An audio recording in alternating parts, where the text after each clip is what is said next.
Welcome to Film Feast. We're two sister grill masters, watch a movie, yap about it, and then make two recipes inspired by it. Today's episode is all about the 1980 movie, Urban Cowboy. Could have been 1910, if you ask me, with how people were treating each other in that movie. There's a lot to unpack here. If you haven't seen Urban Cowboy, I don't think it's like a super popular movie. Yes, it was, buddy. It was massively popular at the time. It changed pop culture. It made country music it put country music back on the scene, and it made country fashion like the ultimate in fashion. This is our first time watching it. We hadn't seen it.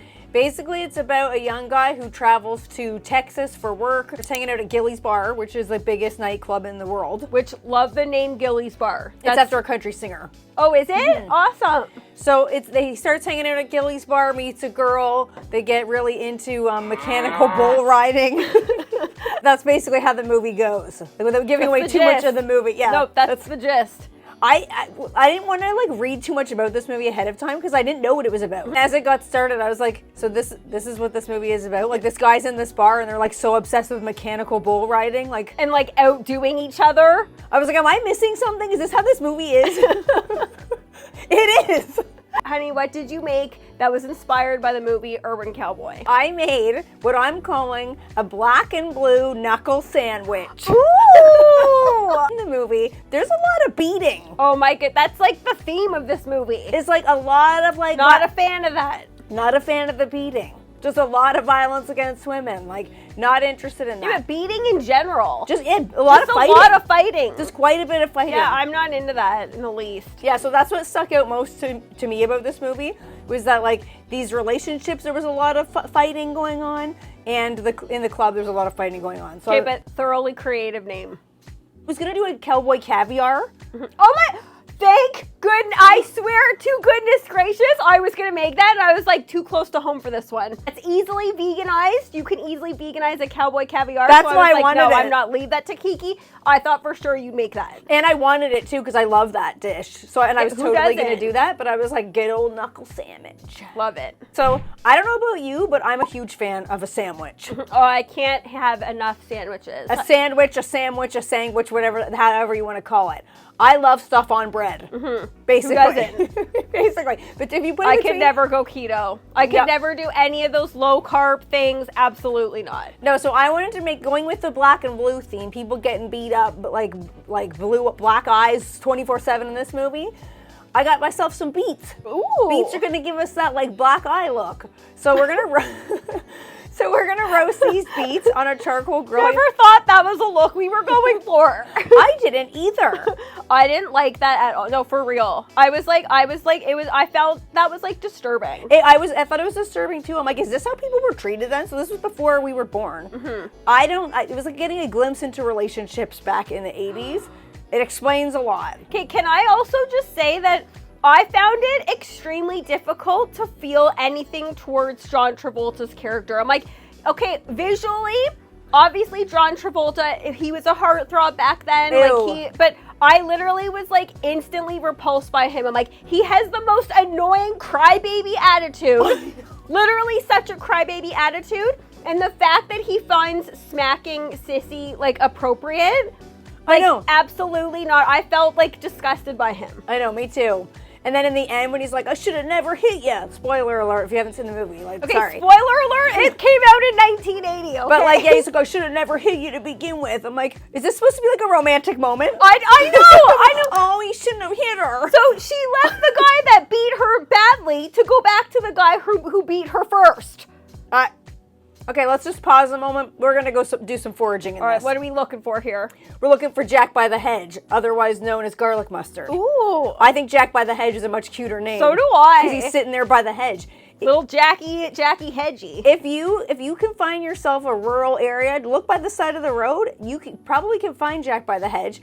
And you'll see here, I'm looking for the root. Because the root Jack by the Hedge has a garlicky flavor, like how it's called garlic mustard. But the root tastes like a cross between garlic and horseradish. Oh, heck yes. So I had to dig a little deeper here to try to find one because I broke the root off of the first one. But you can get so much, and the greens themselves have such an amazing garlicky smell and flavor. So I did find myself a root. Okay, and I love that this has like a country-ish vibe to it too. It goes with the movie as well. Yes. So we're gonna make like a ricotta, like a tofu ricotta. Even though people in the comments are like, it's plant-based and not ricotta. Like No, real that's ricotta. It's gonna be so delectable. It is gonna be delectable. Very easy. Get yourself some firm tofu, whiz it up. Lots of flavor, some homemade miso, my miso. And I would like to really, what does ricotta taste like? It's creamy in its texture. When you make tofu this way, it's creamy in its texture. And we're adding in some lemon juice for that tang, because ricotta has tang. It's creamy, it's texture, it's tang. And so that's what that is. Some cheesiness with some nutritional yeast. Ricotta is like very mild on the cheese flavor. So that's why it is something, if you haven't had a vegan cheese, I think this is a good gateway vegan cheese. And especially because the Jack by the Hedge offers so much like garlicky punch to it.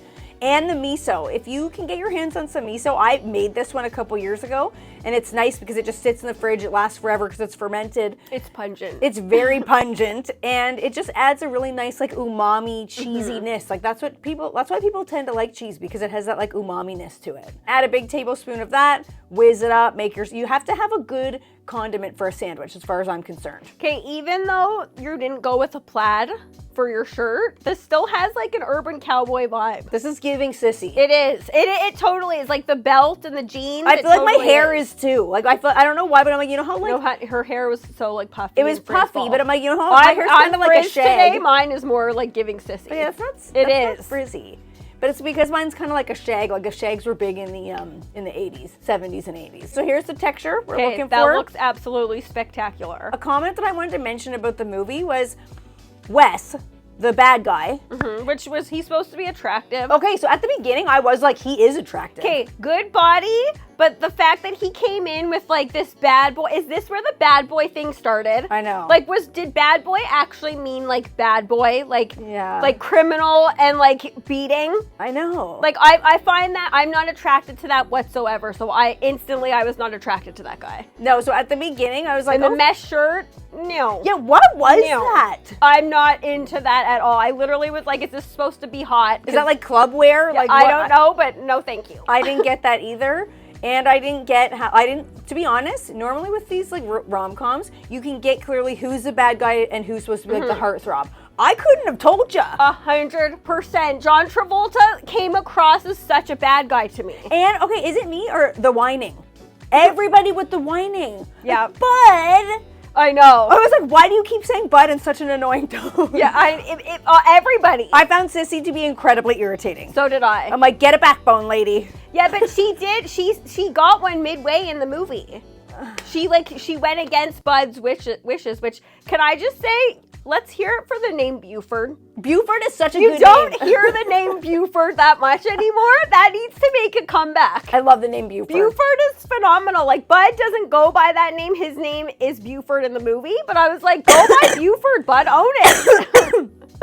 I really like that name too. It's on the list for one of the pets of the family, I'd say. 100%. I actually got that spinach from my garden. Okay, phenomenal. Yeah, absolutely phenomenal. Fresh spinach, you gotta have some nice tanginess, so I added in some homemade kraut. You got yourself a pumpernickel rye. I was just gonna say, a pumpernickel rye? Yes. I will always go, you know how to diner, it's like white, wheat, or rye? Who's ever not gonna go for the rye? Yes, and a pumpernickel and rye are like... Buddy, absolutely spectacular, black and blue knuckle sandwich, man. If that's not a knuckle sandwich, I don't know what is. It literally is. I absolutely love it. Now give me the textures, give me the flavors. Okay, so it was like super garlicky because of that Jack by the Hedge ricotta.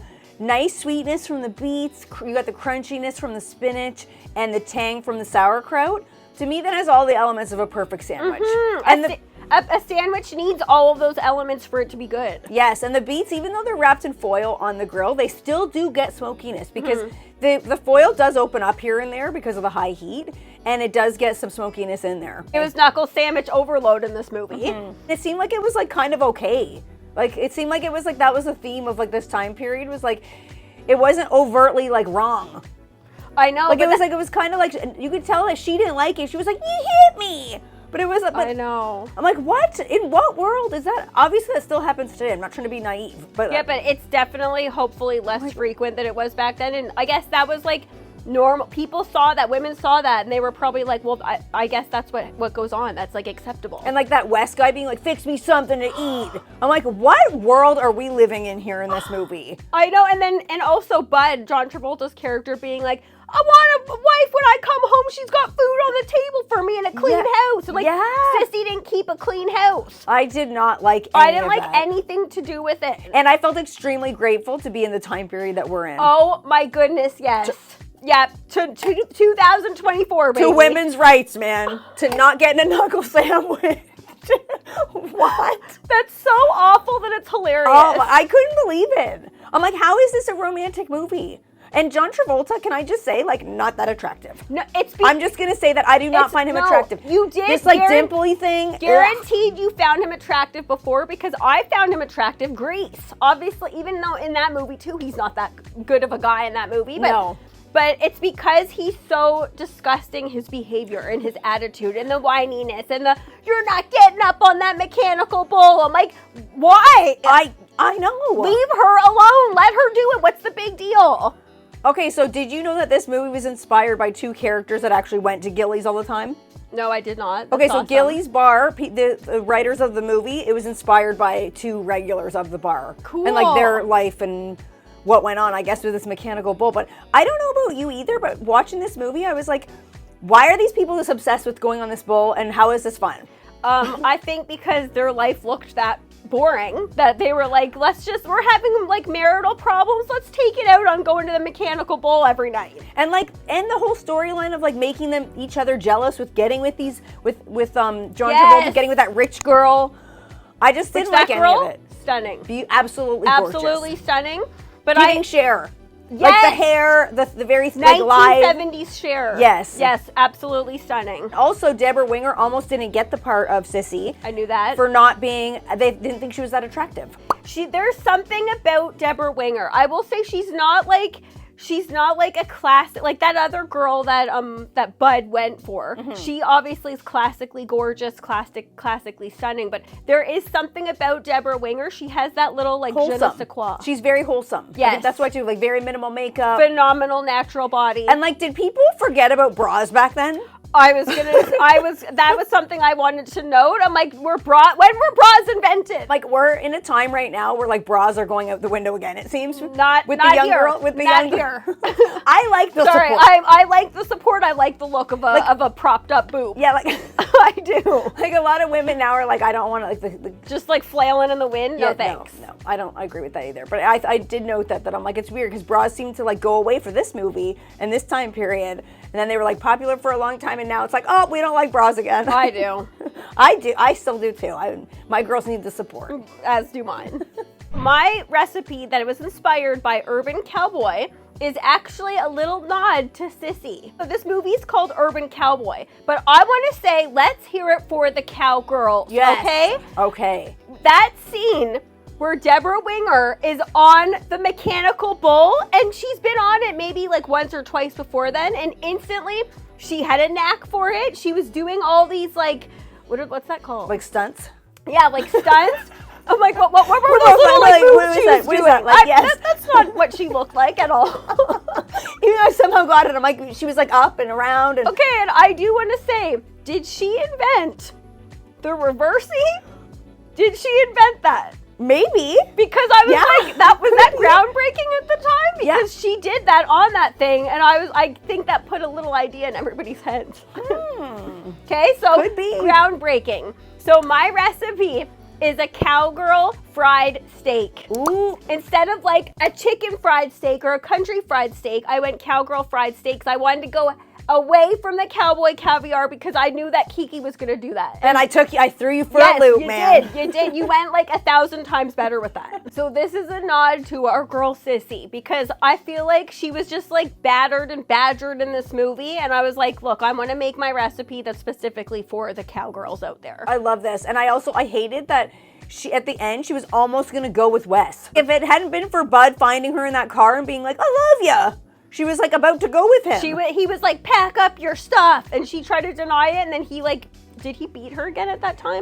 Probably. Yeah, It's non-stop knuckle sandwiches. That was just like so heartbreaking. I felt so sad during It was hard to watch. That's why like I find this like difficult to put in the category of rom-com. Me too. Like there was no romance in this. Like No. And the fact that like it shows them Okay, grooving. You gotta groove. Beating and grooving. I'm sorry if you're beating and grooving is like the theme of this movie. Because also No, it's more like beating and mechanical bull riding. no, but That's like, it's grooving in the country line dancing way. I Yes. loved seeing the dancing.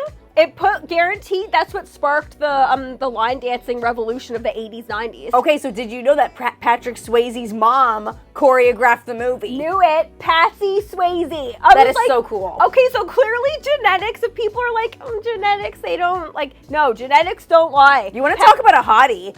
Let's do a movie with Patrick Swayze. Yes. Oh my goodness. I got Swayze fever, man. So do I. Okay, because John Travolta, I'm over him now. Absolutely not. Never mind Absolutely Wes not. after this. Like, that guy, is that guy like a no-namer? Who is that guy? I have no idea. I'm going to say he was just a body. He was just like a great body for He this played that movie. character incredibly well. Yes. Like, I hate, very I well can't cast. look at him. He's No. like disgusting to me. Very well cast. Did you know that John Travolta did all of his own bull riding? Yes, I did. He actually got a mechanical bull installed in his room, in his house, to be able to learn and do all his own stunts. Apparently, I read that he only he got that 2 months before the movie, so he got that good within only 2 months. He was also very young. I feel like when you're really young, you're adaptable. You can like. Well, and he had something to prove. He wasn't the Hollywood name that we all know now. No. He was just up and coming. This was pre-Grease. Yes. This was pre-Grease. This was, I don't know, Saturday Night Fever, if that was like pre this, but It's hard to tell. He was just, like, he was not a name yet. So he literally was like, I gotta prove myself here. And I'm gonna say, like, athletic ability on that mechanical bull, he did nail it. Yeah, I thought he did too. But so did Sissy. That's why, like, let's get back to the recipe here, okay? Because this is about Sissy. This is, Okay. I dedicated this to her. It's a cowgirl fried steak. If you've ever had chicken fried steak before, that's what this is. But I added, instead of being traditional here, I added some barbecue rub because we always add barbecue rub to everything. Ooh. I feel like barbecue rub is just like, it's just packed flavor. So it's why just not? a seasoned salt. That's the way I treat it. Exactly. Oh man, this is gonna be good. Okay, it smelled absolutely sensational. I did this on the Weber kettle because if you're thinking, well, why wouldn't you just do that inside? The charcoal still does flavor stuff. Charcoal, it flavors your hair. It gets in your hair. It flavors anything around you. Boy, does it ever. Did you know that Sissy was almost played by Sissy Spacek and Michelle Pfeiffer? Which I was like, I could see either of them, to be honest with I you. couldn't see Sissy Spacek, but I read that, and I read Michelle Pfeiffer, and I was like, ooh, yes. Because I find Michelle Pfeiffer a fox. She is. Absolute fox. Throughout the decade. Still to this day. So now you're making like a little bit of a roux, it looks like. Yes, because I think that if you're gonna serve a chicken fried steak, in this case, a cowgirl fried steak, you gotta go with the traditional white gravy, okay? And so a white gravy it's so popular because it was made with what you had on hand back then. Why is it called a gravy though? I don't get that. That's a cream sauce. It is. It literally is a cream sauce, but I think My Canadian brain doesn't get it. because I think that people think that if it's going to be served on meat, it's going to be called a gravy. I think, but I don't know because people also serve this. This goes like gravy and biscuits. Yeah, with like sausage bits in it sometimes. Yeah. I'm like, I don't get I that. know. Which sausage bits on this would be good. I love double meat. Yeah, okay. I do. No. Keep it moving. Does that not look absolutely It sensational? looks great. Okay, it was so crispy on the outside. And also what's different about this, I forgot to mention, but you'll see in the video as it's playing on the side here, I added cornmeal because I love the texture and the flavor of a cornmeal flour mixture. Yes, I do too. And it does add some crunch as well. It does. It adds crunch and it adds flavor. So to me, the breading was absolutely perfect. And I just had to dunk right in there into the gravy. I feel like this would be phenomenal on a bun as well. Yeah, I was love a thinking breaded that. like cutlet on a bun. I would prefer that. I would always prefer that. Put the gravy on the bun, maybe a little raw red onion, because you need something raw on a sandwich, I feel like. Yes. Or everything that you had on yours. Yeah, just Put add this. that on that, yeah. Why not? Buddy, next time we gotta combine. That looks so good. It was so delicious, and I hope that this would make our girl Sissy proud. All right, so despite this not being our favorite movie by any No, I means, still felt, just because I didn't like the topic of it, I still found it thoroughly entertaining, and I also still suggest that you watch it, because watching old movies now, oh my goodness, if you think the world hasn't changed, it has. it's good. It's like a glimpse into the past. Yes, I found it thoroughly entertaining, and I also love watching old movies because I love thinking that, like, they didn't know what a cell phone was back then. I know. They didn't know what social media was back then, and like I just like love thinking about like what that felt like back then. Okay, so John Travolta actually has said that this was his favorite movie that he's ever been a part of. What? And I'm like, he's done so many movies. I found that to be very surprising. Yeah, but maybe because I take it back. I'm not that surprised about that, because this was the kickoff to his career. So this is when he was probably fully invested. Imagine you're John Travolta going like that, and then that's the movie that puts you on the map. Of course, that's going to be the most like memorable and special time of your life. Well, and like something about learning a new skill too is very memorable to Yes. people. So that's a big skill that he learned, obviously, in this movie. So Now, I would like to ask you, after seeing this, would you go on a mechanical bull? Because when we were in Calgary, we saw people doing them, and I think it takes a little wobbly pops to get a bunch of people up on there. yeah, no. Would you do it? No. Me neither. I don't get it. Instantly, I would be tossed off. I don't have the leg strength to be clamping down onto that thing. It's not even about the strength to me. I just don't get it. I don't understand what's fun about that. Why do people, like, I don't know. Well, Sissy's like breakout stunt time. I was like, I'm not gonna lie, I rewound that many times. Really? Yes, I found it to be like sensual, hot, athletic. I was just thoroughly impressed by it, and I was like, I'm sorry, she was the best one out of everybody in the entire movie. Yeah. I wonder if Wes did his own stunts. Like, I think. I would assume he did. Him. Yeah, I would assume he did, because, and I love that in the movie, they did show people's faces on there. So it wasn't like, you know how sometimes in movies you can see clearly that was a stunt double? No, the movie zoomed in. It's like, hey, that's John Travolta. No, I just don't get it. But it's coming from me who doesn't understand like sports and stuff. I don't get this like recreational things. Like people just standing and watching someone. I don't get what's the point. Me neither. You know what I do know the point of? What? Line dancing. Yeah, I want to sign up for a line dancing course with you, buddy. Yes, line dancing is super fun. I would totally do that. Not the mechanical bull thing. No, me neither. If you could make a recipe inspired by Urban Cowboy, what would you make? Let us know in the comments below. And if you have a movie in mind that you'd like us to make recipes from, let us know that as well.